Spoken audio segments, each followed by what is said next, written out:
What I'd like to do on this video is try to answer some of the questions that people are writing in.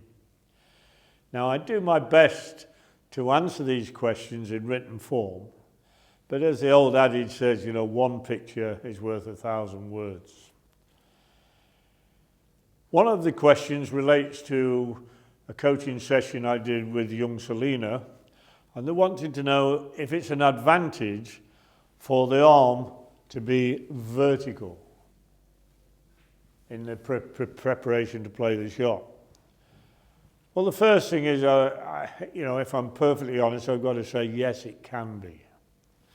But that doesn't mean that you can't cue straight if your arm is not vertical. If you look at my own position, when I get down to play the shot, you'll notice that my arm is slightly in that way. That's down to an old sporting injury that I had, and I'm not able to get it vertical with comfort.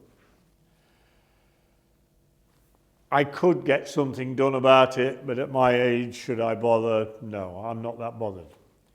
If I was younger, possibly a minor operation, and it would be resolved. But let's look at some examples of that.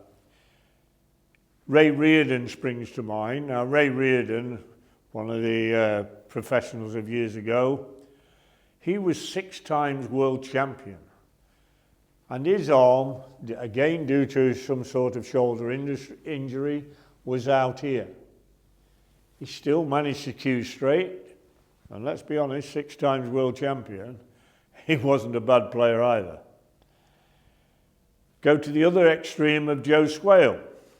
Joe Swale, very good professional, very good player, and his arm is in here.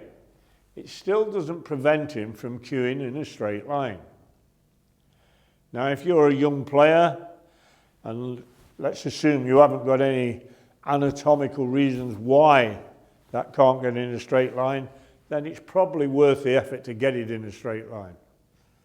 If you've got some sort of an injury there, you can still train those muscles to deliver the cue in a straight line. Okay, I think that covers that aspect of it. Yes, it can be an advantage, but if you can't do it, just work on grooving the muscle action, on cueing straight, it will come. Another question I'm asked relates to the same video that I did with Selena, and it asks about the rhythm that I did of 1, 2, 3 and wait. I was sort of imposing that rhythm on Selena, and the suggestion was that it should be her own rhythm, that she should be establishing a rhythm, not me. Well, I can't argue with that, that's true. But equally, what we've got to accept is that Selena is an absolute beginner. And her rhythm, her own natural rhythm, would be something like this, which is ridiculously silly. So what I'm doing is 2 things. First and foremost, I'm using a very inordinate long swing.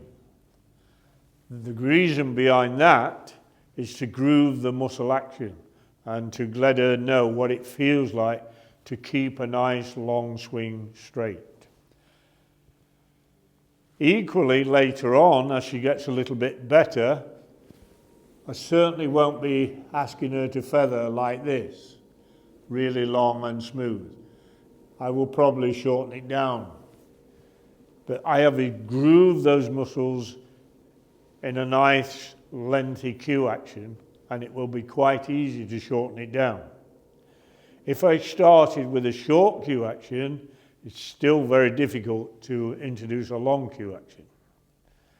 So easier to start long and shorten rather than start short and then lengthen. The rhythm aspect is just to give her some sort of knowledge as to how important a rhythm is. Now, as we shorten down later on, that rhythm will no doubt change. But at least at this moment in time, I'm giving her something to work on. So from there, I am advocating 1 and 2 and 3 and wait, play the shot.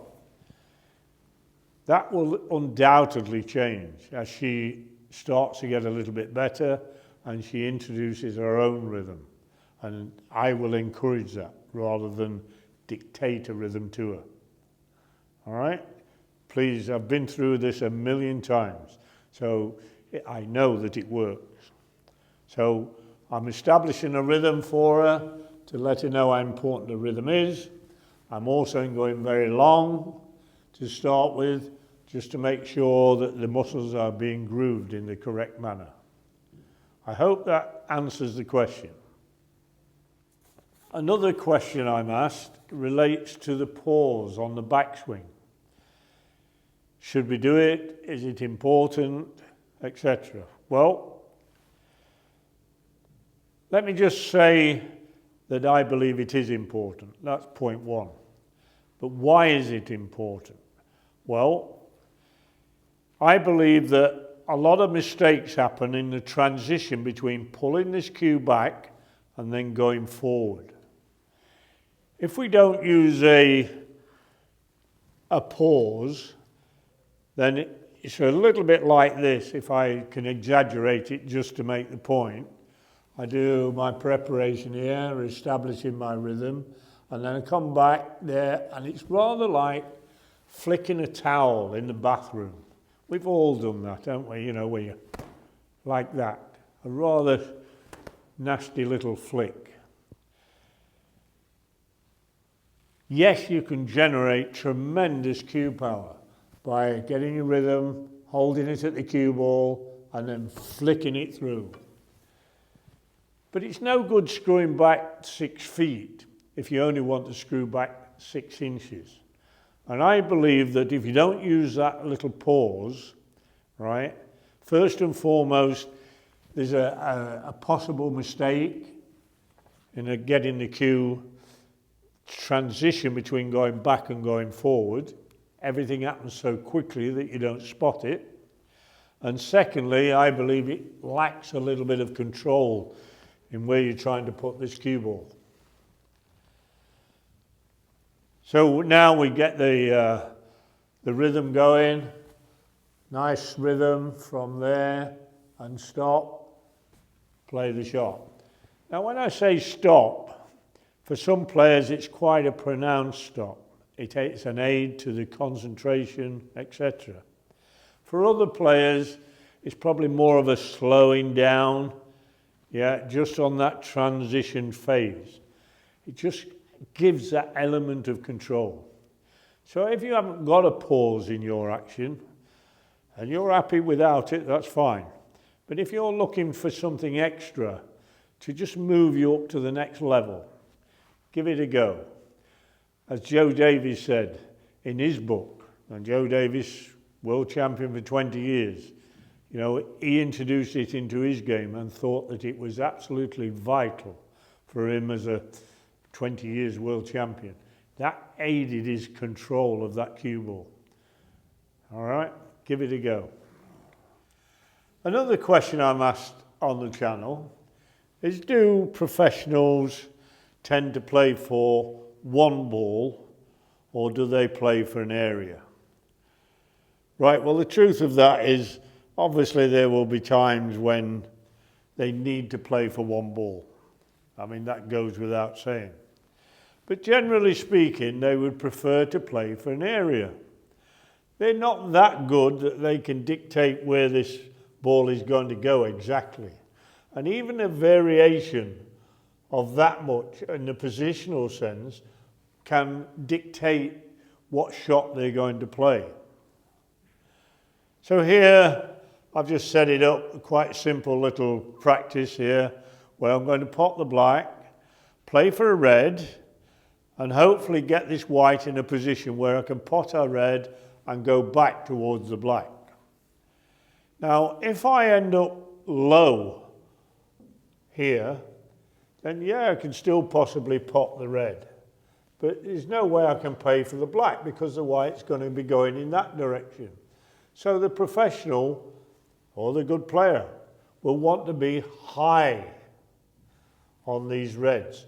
And he will have the option then of going for that red or that red.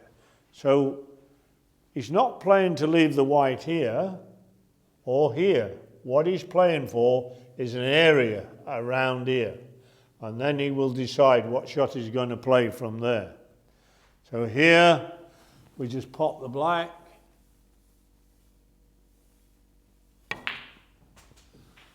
Come off the cushion, and I've ended high on these reds. Now I've got the option of potting this red to get on the black, or indeed this red to get on the black. Okay, you see I have played for an area. I have not tried to be precise and play for that red or that red.